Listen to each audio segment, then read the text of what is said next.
मोटरसायकलची धडक, 2 जबर जखमी. धुळे सुरत महामार्गावर अपघाताची मालिका सुरूच. सकाळी 11 वाजता पायी चालणाऱ्या एकाला दुचाकीची धडक बसल्याने जखमी झाल्याची घटना घडली आहे.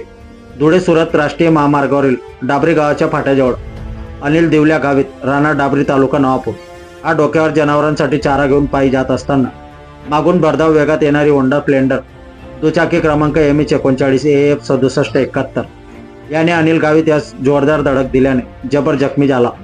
तसेच दुचाकी दूरपर्यंत घसरत गेल्याने दुचाकी स्वार अरविंद दिलीप गावित राहणार वागदी तालुका नवापूर हा देखील जखमी झाला.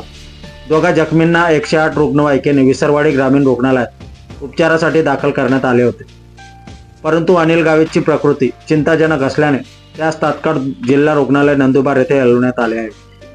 मुसळधार पावसामुळे पावसाळ्यात महामार्गावर ठिकठिकाणी मोठमोठ्याने खड्डे पडल्याने अपघाताच्या संख्येत दिवसेंदिवस वाढ होत आहे. आपल्या परिवर्तन 24 न्यूजसाठी रसिक गावित, नवापूर तालुका प्रतिनिधी.